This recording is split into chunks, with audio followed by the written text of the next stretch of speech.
Hello, my name is Erica AppBooth, and today I'm going to be doing a brief presentation on concepts related to middle childhood development. So in getting started, I want to emphasize what age range we're really talking about with middle childhood development.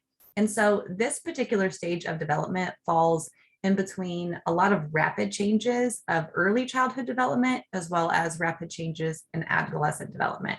So we're really looking at the age between 6 and 12, in which we're not going to see as many rapid changes, but it's still a very essential stage in a child's development. There are a lot of developmental theories in which a counselor can really look through the lens of a child's development. Everything from physical to cognitive to behavioral to emotional. There's a lot of different ways in which counselors can really look through the lens of how a child is developing. And so what we're going to do today is we're going to look at the concepts that I believe to be extremely essential to development, including physical, cognitive, and psychosocial. And I'm going to tie those in with both the developmental task appropriate for that age group, as well as some theories that really tie in those tasks as well. So as we get started here, we're going to be looking at more of the typical development. And then later we're going to explore some of more of the atypical development and how that impacts the lens that we use when working with clients.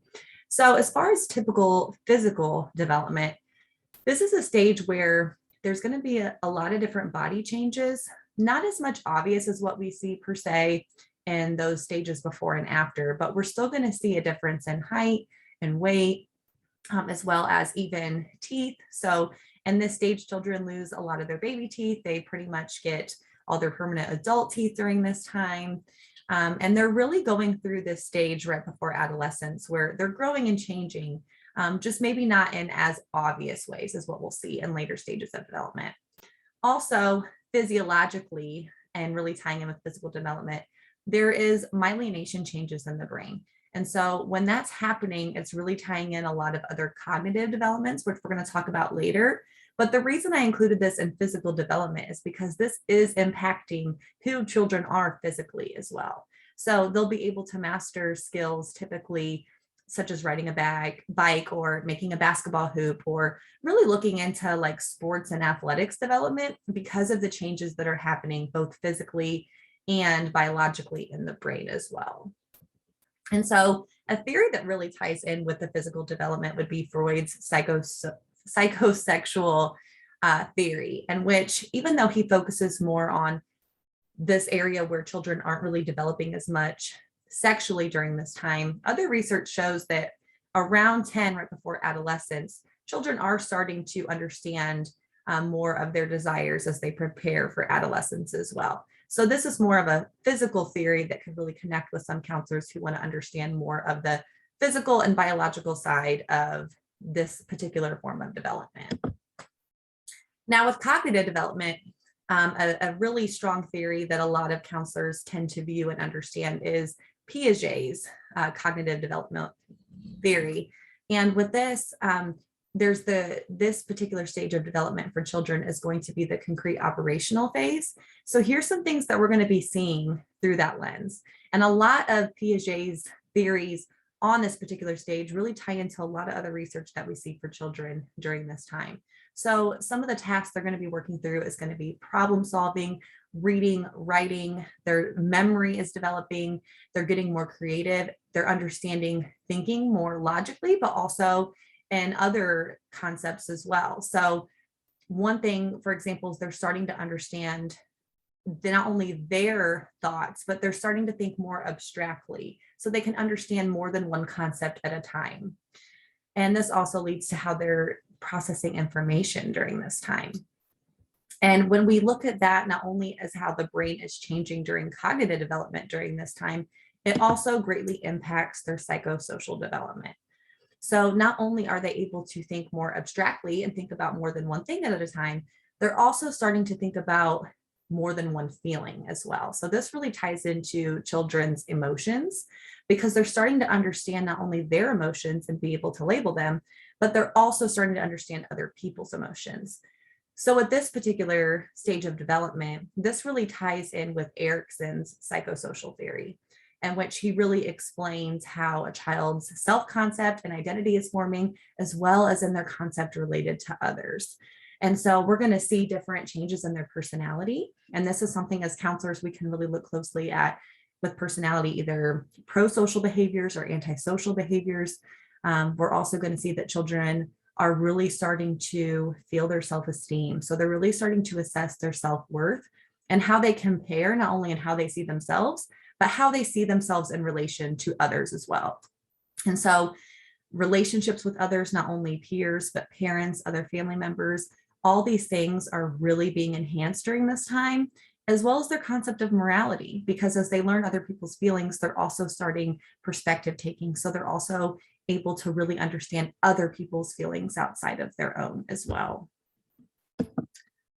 There's a lot of different impacts on middle childhood, and I've just listed a few that I believe are important for counselors to keep in mind, because when we're meeting with clients, not only are we looking at them and where they're at and their parents, it's also important for us to know that there's a lot of other impacts going on that we're not going to see in the counseling room.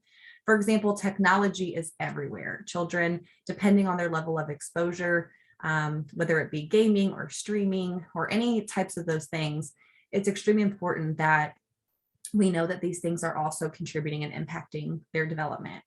We mentioned the peer relationships and the psychosocial stage and task, but this is also important because during this time, children are at really high risk for peer rejection, which can contribute to their development. And it's really important as counselors that we take their peer relationships very seriously when working with youth. And this also impacts their school environment. So how they're doing academically can contribute to their self-esteem and their self-identity as well. So there's a lot of different targets that counselors need to be mindful of in working with children during this stage. I also like the study from the CDC that really emphasized the different mental health factors as well as behavioral factors that contributes to youth at this age. And one thing that really stands out to me is that behavior problems are the most common during these middle childhood years. So this really ties in with how we can work with children and their families when we're working with clients who maybe are showing signs of behavior problems or conduct disorders, and what we can do to support them. So I'm going to emphasize that here as we look at what are some specific skills we can use in working with clients. And first and foremost, as counselors, we have to remember our essential therapeutic skills. We need to build a relationship with clients and provide that safe space for them to be able for them to be their true selves. So this is extremely important for children as they're learning who they are. So empathy, unconditional positive regard, all of those factors and being present and actively listening to our clients is extremely important. However, Brew and Kotler note that we need to take that a step further in working with children. So we really need to emphasize, for example, the reflecting skill. We need to be able to use special skills such as not only validating their feelings and reflecting what we're hearing, but taking it a step further to use empowering language to point out specific things they're doing that's really well, or when they've made a decision, and really empower them through our words. And further, in this particular stage, we need to make sure that we are setting limits as well, similar to the authoritative style parenting that we see, and finding that balance of love and limits that we encourage with the parents that we work with. We also need to be mindful of that in working with children. This is a stage where we're really modeling what healthy relationships look like. So we need to be able to model that support and genuinely connect with them, but also set limits and boundaries that are appropriate for the development as well. And also, we need to demonstrate the utmost cultural competence. We need to be very mindful of their cultural identity and how this also contributes to their development and who they are as a person. And in order to do this, I believe that it's essential for counselors to really consider biopsychosocial assessments, in which we're really looking at all of the impacts and factors that are surrounding their life, so that way we can tailor treatments accordingly. I really like this quote from Brew and Kotler that emphasizes that when we are working with children, when we let them take the lead, this is how we can see what is most needed. I thought this was a really powerful way in which we can demonstrate to them that empowering language and empowering connection, where we can really understand them and see life through their lens. Specific interventions that I have found to be very helpful for working with children during this age, as I did a review of research. The top one that came up was play therapy. And so this can be helpful for really any type of age range in that 6 to 12. However, it might just need to be modified. It may need to be modified based on their specific development. For example, a 6-year-old might want to do more of a sandbox tray or play with Legos, but a 12-year-old might want to maybe express themselves through a drawing or a writing exercise. And so it's important that we really look at that when we are implementing play therapy. However, this can be a really neat way for children to express themselves without having to articulate so many words or identify their feelings more specifically. Also, psychoeducation has been found to be a great intervention for this particular age group. And again, this depends on their circumstances, but this could be everything from social skills development to relationship education. And this can really be a way not only for us to educate the children we're working with, but their parents as well, because we know that that also contributes to their development. And lastly, I believe that in looking closely at the interventions most appropriate for this particular age group, it's really important to have a multidimensional approach. We know that there's a lot of different targets that we need to look at and really helping support the child from their environment to their relationships to their academics. And so as we plan treatment, it's extremely important to have a multidimensional approach. And so even though I have emphasized each of these implications throughout my presentation, I really just want to, again, reemphasize the importance of what we as counselors can do in supporting youth during middle childhood. And one thing that I wanted to share more specifically was neurobiological considerations, because as we're looking at these developmental tasks and theories, these are more generalized. So we need to remember that each child is uniquely different and where they're at in their developmental stage is unique to them based on their life experiences and their biological factors.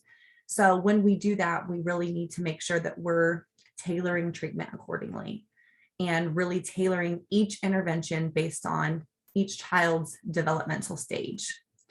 Furthermore, I've emphasized the multidimensional approach, and I really want to add in the power of authenticity, because youth at this age, they need authentic relationships, and we need to be that example for them. So we need to connect from a genuine and authentic place. And we have to remember that by stepping into a counseling relationship with a child, we're experiencing a type of reciprocity. So our interactions with them are contributing to their development. And I think it's extremely important that we as counselors understand that and take that seriously, and just remind ourselves that everything we do with these children as they're developing plays a huge part into the people that they're going to become later on as well. And in finishing up and closing my presentation, I'd like to know all the references I've used. I shared everything from textbook references to peer-reviewed articles to even YouTube videos, to where I can fully step into the stage of middle childhood and really reflect on what we as counselors can do to support them during this time of their development. If there's any questions for me, feel free to let me know. And I genuinely appreciate all your time and listening to my presentation. And let me know if there's any other questions I can help answer for you. Thank you.